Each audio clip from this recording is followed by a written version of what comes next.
मुख्तलिफ इम्प्योरिटीज़ होती है। और ये जहाँ पे तेल पैदा हो रहा है, जिसको हम सोर्स राख कहते हैं, जहाँ से वो जन्म ले रहा है, जो इन्होंने बताया था कि ये सोर्स मटेरियल क्या होता है, जो फिनेक्टान वगैरह की बात करी थी, थोड़ा सा उसके ऊपर मैं ऐड करना चाहूँगा। ये जो तेल या गैस पैदा करने वाला वो जो मादा है उसके अंदर, आमतौर से हम उसको ऑर्गेनिक मटेरियल कहते हैं, और उसकी जनरेशन पोटेंशियल या जनरेशन कैपेसिटी डिफरेंट होती है। वो सिर्फ प्लैंकटन नहीं होती है, वो समुद्री मखलूक से नहीं होता है। ये अगर जंगलात बड़े बड़े दुनिया में कहीं दब गए हैं तो उनसे भी गैस, वो सिर्फ गैस प्रोन होते हैं, गैस ही पैदा होगी उनसे। कुछ मिक्स सोर्स होता है, उससे गैस भी जनरेट होगी और उससे ऑयल भी जनरेट होगा। कुछ होते ही ड्राई गैस वाले हैं, बड़े बड़े हैं। कुछ ऐसे होते हैं जैसे गोबर गैस से आप पैदा कर रहे हैं। अभी जो कितने 13 TCF का तुर्की का अखबारों में आप पढ़ रहे हैं, उनका बड़ा ज़ख़ीरा है, वो बायोजेनिक गैस है। क्यों जी? यानी जैसे गोबर गैस होती है ऐसे यानी बायोजेनिक ओरिजिन है। यानी बायोजेनिक एक होता है, एक थर्मल, ज़्यादा डेप्थ पे अगर हो जाए तो थर्मोजेनिक ओरिजिन होती है हमारे यहाँ। यानी ज़मीन में बहुत गर्मी की वजह से वो कन्वर्ट हुआ है आयल में, ऑर्गेनिक मटेरियल जो है, वो नामियाती मादा जो है। और ये तो ऐसे ही कुदरती तौर पर जैसे गोबर होता है, दबा के रख दो, उसमें से भी गैस लोग जला लेते, ये भी ऐसे ही। और सुई जितना तकरीबन वो बड़ा ज़ख़ीरा है। तो वहाँ साफ ज़ाहिर है कि वहाँ वो वसी किस्म के जो ऑर्गेनिक मटेरियल दब गया तो उसी से ही पैदा हो। ये हम अपनी एनालिसिस से पता कर सकते हैं, ठीक है ना। तो ऑफ शोर में जो है ना जी, ये असल में कुछ चीज़ें मिल रही होती हैं। जैसे हम 18 से वेलम ड्रिल कर चुके हैं अपने ऑफ शोर का। दो हिस्से हैं हमारे ऑफ शोर के, एक है साहिल मकरान की तरफ, एक है साहिल कराची, सिंध का साहिल जो है, ये इसको हम इंडस ऑफ शोर कहते हैं, वो मकरान ऑफ शोर एरिया है, ठीक है। ये दोनों बिल्कुल अलग-अलग चीज़ें हैं। इनकी जो प्रॉस्पेक्टिविटी जिसको कहते हैं, इम्कानात जो है, प्रॉस्पेक्टिविटी का मतलब है तेल और गैस मिलने के इम्कानात, वो दोनों जगह मुख्तलिफ है। यानी उनकी पैमाइश के और मीयर के तरीके भी हमारे मुख्तलिफ है दोनों जगह पे, ठीक है ना जी। उधर कम चांसेस है कि पे, वहाँ हमारे 3-4 वैली हुए हैं बस। मकरान में 3 वेल के साथ तो मैं पूरी तरह एसोसिएटेड रहा। और इस साइड पे हमारे सर 18 हुए हैं, इंडस ऑफ शोर जिसको कहते हैं यहाँ पे। अब हमारे यहाँ मसला ये है कि बहुत सारे एलिमेंट्स होते हैं, इंग्रेडिएंट्स होते हैं जिनको हमने इवेल्यूएट करने हैं, जो हमें गाइड करते हैं what are the chances of finding the oil in this area, जिसको प्रोबेबिलिटीज़ में हम कन्वर्ट, उसको नंबर असाइन करते हैं और फिर वो हमें बोलता है कितने % चांस है भी यहाँ होने का। तो बदकिस्मती से यहाँ के हम कुछ तो मालूम कर सकते हैं, कुछ हम मालूम नहीं कर सकते, वो ड्रिलिंग से ही पता चलता है ये। लेकिन वो होते हैं ज़ीरो मल्टीप्लायर। ज़ीरो मल्टीप्लायर का मतलब ये कि अगर वो जो अगर 50 इंग्रेडिएंट्स है उसके अंदर, अगर उनमें अगर एक भी मिसिंग है, 49 तो पूरी होगी शर्तें, एक शर्त भी मिसिंग है तो वो सारा हमारा 49 की कोई हैसियत नहीं है। समझे, वो ज़ीरो मल्टीप्लायर है एक तरह का, उसकी वजह से कुछ नहीं मिलेगा हमें। कुछ चीज़ें जो हम मालूम कर सकते हैं जियोलॉजिस्ट, जैसे ये सारे सर्वे से हमने साइज़मिक सर्वे कर रही है, अपना एक कंसेप्चुअल जियोलॉजिकल मॉडल बनाते हैं। हम देखते हैं कि हम सिस्टम, यानी एक पेट्रोलियम सिस्टम मॉडलिंग करते हैं। ये सारे हमें गाइड करते हैं कि क्या इम्कान आते हैं यहाँ पे। उसके बावजूद भी जो नंबर हमारा आता है कि भाई यहाँ 12% चांस ऑफ सक्सेस है, 10% है, 15%, 20% तो बहुत ही अच्छा चांस है, chance of success, 80% chance of failure है। तो ये जो हमने आखिरी वेल किया तो 12% चांस ऑफ सक्सेस था, फिर भी हमने लगा दिए। ज्वारियों वाला काम है, ज्वारियों वाले जो कहते हैं ना कि कोड़ी तरह कफन को लगा दो बस। वजह ये कि सक्सेस की सूरत में उसका रिटर्न भी वैसे ही मिलता है, रिस्क इन्वेस्टमेंट भी उसकी होती है। आपने मुमकिन है दुनिया में मुख्तलिफ जगह पे 4-5 वेल किए, एक वेल कामयाब हो गया तो वो कामयाबी अगर अच्छी कामयाबी है तो मुमकिन है पिछली जितना नुकसान हुआ सारा ही पूरा कर देता है।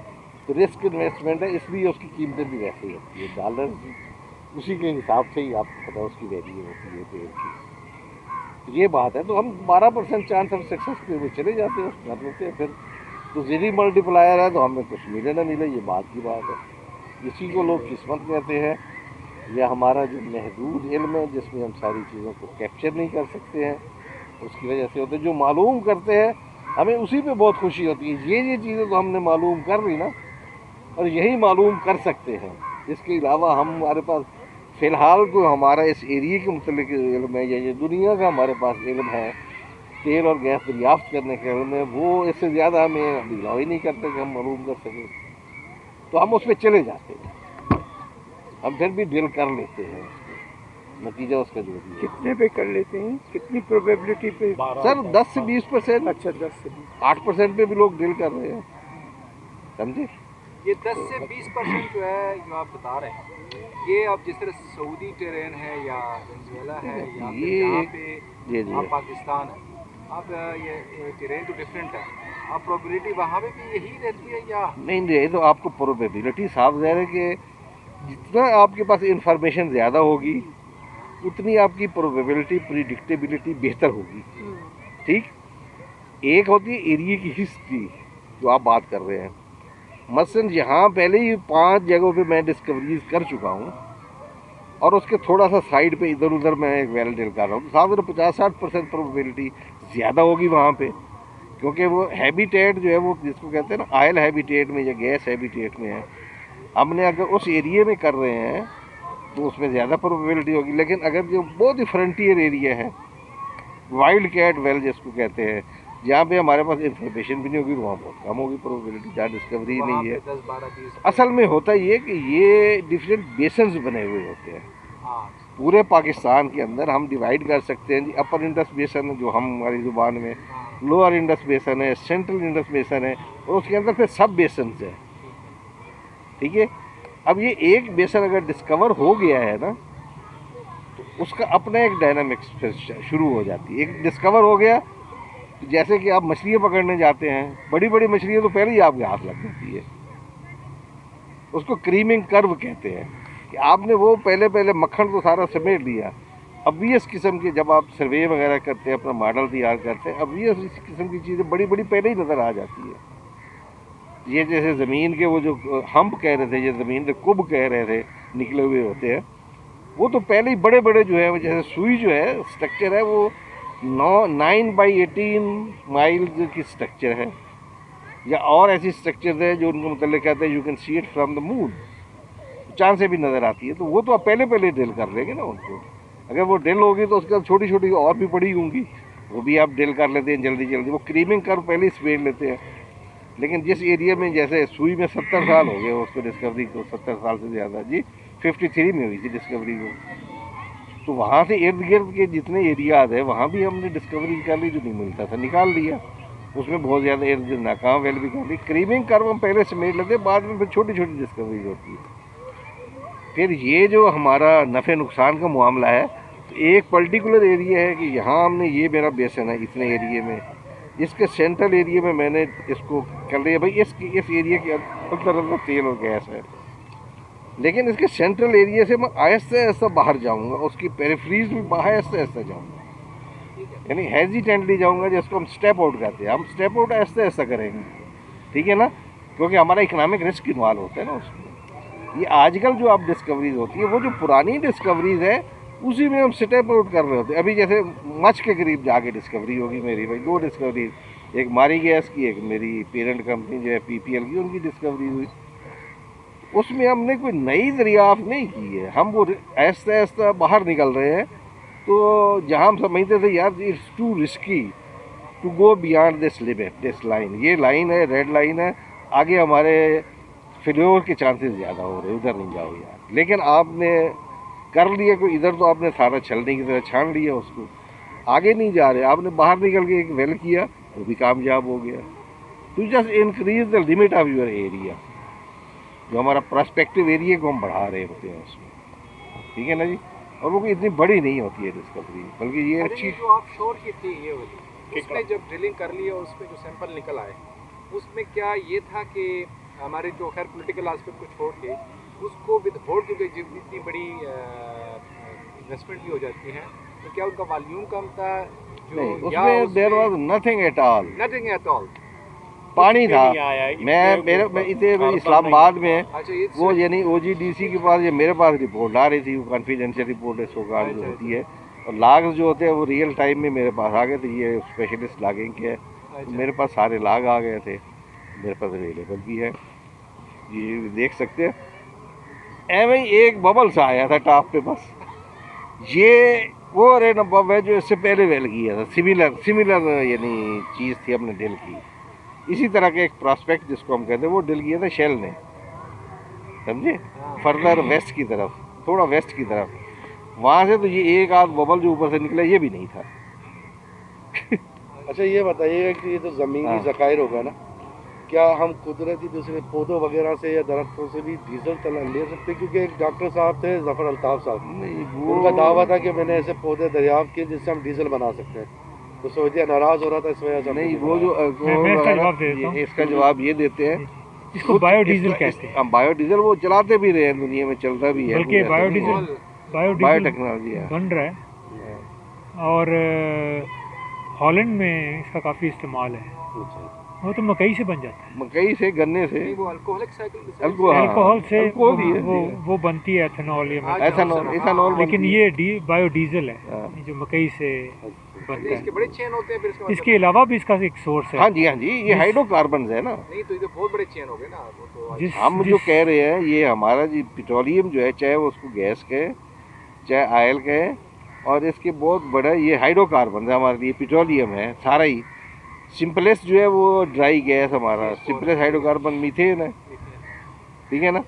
अब उसके अंदर बहुत वैरायटी है। जो पहला सवाल आया था कि ये जो मिलावट की बात वो दरमियान में रह गई थी, सल्फर वाली इम्प्योरिटीज़ बहुत होती है इसमें। इम्प्योरिटीज़ वो जो जहाँ से जनरेट हो रहा है वो कितना कम्प्लेक्स आपका है मटेरियल, जो जनरेशन मटेरियल है, आयल गैस जनरेशन मटेरियल है, और कितनी एनवायरनमेंट्स किस में वो जनरेट हो रहा है, यानी प्रेशर और टेम्परेचर कंडीशंस क्या है, उसकी वजह से होता है। और डिफरेंट, ये एक जगह पे वो दब गया, उसके ऊपर फिर तह दरता है और सेडिमेंट जिसको कहते हैं जमते गए, वैसे ही वैसे प्रेशर और उसकी कंडीशन तो चेंज होती जाती है, ठीक है। तो वो यानी कि उसमें से एक स्टेज आती है गैस निकलती है, फिर गैस आयल निकलता है, मिल के निकलता है, फिर एक स्टेज आती है कि फिर सिर्फ उसमें से बाकी सारी चीज़ें निकल जाती है, गैस ही निकलने का इम्कान रहता है। तो ये डेप्थ्स के साथ हम रिलेट करते हैं तकरीबन उसमें। जब हम डील कर रहे होते हैं भाई अब हमारी इतनी डेप्थ हो गई है, अब हम आयल विंडो के अंदर है, अगर इधर से कोई चीज़ हमें मिल गई तो शायद आयल मिलेगा, अगर सोर्स मटेरियल ठीक है हमारा, तो यानी उसके अंदर से आयल पैदा भी हो सकता है सोर्स से, तो फिर ही मिलेगा।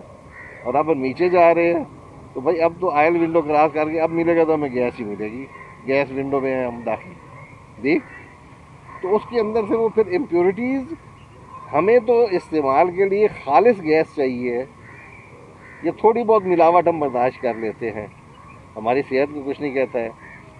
और वो हैजर्डस चीज़ें उनको तो निकालना ही निकालना है, जैसे H2S से सल्फर है, डिहाइड्रेट करने का अमल है, गैस जी, की जी, जी। डिहाइड्रेशन है, ये क्यों जरूरी है जबकि हमारे पास लिक्विड गैस की शक्ल में भी मौजूद है? ना वो जो आता है इन्होंने बताया ना, नीचे पानी होता है, हाँ, ये जिस ज़ख़ीरे के अंदर ये एंट्रैप्ड है, फंसा हुआ है हमारा बिकॉज ऑफ द पोरोसिटी या परमेबिलिटी, तो उसके अंदर भी पानी की कुछ मिकदार मौजूद है। यानी ये जो पोर्स है ना, छोटे छोटे सुराख समझ लेना, जैसे रेत में है, तो रेत के अंदर वो सारा का सारा आयल नहीं है, ये गैस नहीं है, उसके जो जर्रे हैं उसके साथ पानी भी चिपका हुआ होता है, जिसको हम कहते हैं इंटरस्टिशियल वाटर है या रेजिडुअल वाटर है, वो जो जो उसके अंदर कुदरती तौर पर मौजूद है, कोनेट वाटर, वो आयल और गैस के साथ बाहर निकलता है। अगर वो हम पाइपलाइन में जाने दें, वो तो प्रेशर कम होगा, उसमें से वो कंडेंस होकर गिरता जाएगा पानी, पाइपलाइनें हमारी भर जाएंगी पानी से। तो पहले उसको डिहाइड्रेट करते, उसको साफ़ करते, ये पानी इसके अंदर ना जाए।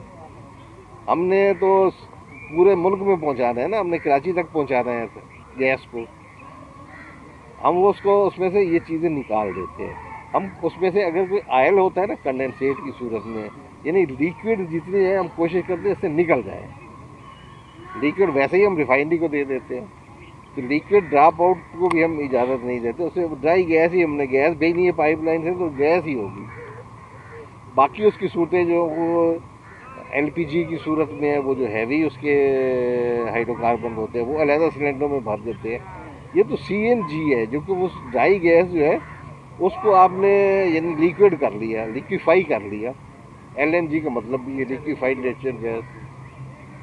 उसको आपने अपने प्रेशर टेम्परेचर से उसको लिक्विफाई कर लिया उसको, ठीक है ना।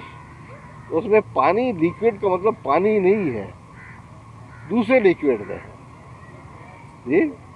तो वो इम्प्योरिटीज़ हमें हटानी होती है। कुछ चीज़ें तो हैं कि जो इस वजह से हम हटाते हैं, डिहाइड्रेट करना है कि पानी नहीं हमें नहीं चाहिए। अगर इम्प्योरिटीज़ उसमें शामिल होती जाती है तो उसकी कैलोरीफिक या बर्निंग वैल्यू भी तो कम है ना, उसकी वैल्यू भी कम होती जाती है। जो गैस प्रोड्यूस करने वाले हैं उसको जो प्राइस मिलती है वो भी कैलोरीफिक वैल्यू या बर्निंग वैल्यू से मिलती है। इतनी एनर्जी आप खरीद रहे होते हैं ना, तेल और गैस की सूरत में एनर्जी खरीद रहे हैं कि ये इतनी एनर्जी मैं आपसे खरीद रहा हूँ, तो उसकी कीमत भी एनर्जी के हिसाब से मिलती है उनको, कि इतने BTU वैल्यू है आपकी तेल की और गैस की। हर वेल के साथ जो है गैस डिहाइड्रेशन प्लांट और गैस ये अलग है। ये देखिए डिपेंड करता है कि ये डिस्कवरीज मैंने बताया ना, छोटी भी होती है, ऐसी भी होती है जो हम उसको चेक करते करते ख़त्म हो जाती है, ऐसी भी होती है 100 साल से वेल प्रोड्यूस कर रहे हैं। फिजिबिलिटी बनती है उसकी। फिजिबिलिटी अप्रेजल की इन्होंने बात की, अप्रेज करते, अप्रेजल की बुनियाद पे होता है कि ये वेल जो है, चाहे एक वेल की बुनियाद पे अप्रेजल भी होती है, 2-3 वेल की बुनियाद पे भी अप्रेजल होती है कि ये ज़ख़ीरा इतना बड़ा है। तीसरी चीज़ जो है वो होती है डेवलपमेंट, कि इस ज़ख़ीरे को डेवलप करने के लिए चाहे तो 2 वेल लगे हुए हैं तो 500 साल चलता रहेगा, लेकिन हमें जल्दी रिटर्न चाहिए होता है। लोगों के इस्तेमाल की चीज़ें हमें जल्दी जल्दी उसको ख़त्म करना होता है। जो सेठ है जिसने पैसा लगाया यानी कंपनी है, उसको भी क्विक रिटर्न चाहिए होता है। वो भी 500 साल या 100 साल तो इंतजार नहीं करता, वो कहते जल्दी जल्दी इसको निकाले, लोगों के इस्तेमाल को दो, ये तो ख़त्म हो जाना, ये डेफिनेटली ख़त्म हो जाना, मैंने और भी दरियाफ्त करने हैं, इससे कमाऊँगा तो आगे लगाऊँगा ना, है। उसको हम जल्दी ख़त्म कर देंगे, उसको डेवलपमेंट वेल कहते हैं। तो चलो जैसे सुई में 105 वेल लगे हुए हैं, हमारी गैस फील्ड में 140 वेल है, वहाँ भी लगे हुए। हर वेल पे हम ये डिहाइड्रेशन नहीं करते हैं, उनको ये छोटी छोटी पाइप लाइनें मिला के फिर एक बड़ी पाइप लाइन के ज़रिए वो गैदरिंग सिस्टम होता है, गैस गैदरिंग सिस्टम, फिर हम एक प्लांट में लेके आते हैं, उसको डिहाइड्रेट करते हैं, उसको उसमें से इम्प्योरिटीज रिमूव करते हैं, कार्बन डाइऑक्साइड होती है उसमें नेचुरली, वो अलहदा कर देते हैं। अगर H2S है, ये सल्फ़र है, उसको अलहदा कर देते हैं। और हाँ, तो वो सारी चीज़ें अलहदा करके फिर हम उसको आगे देते हैं। वो सारी चीज़ें भी तो उनकी वैल्यू है ना।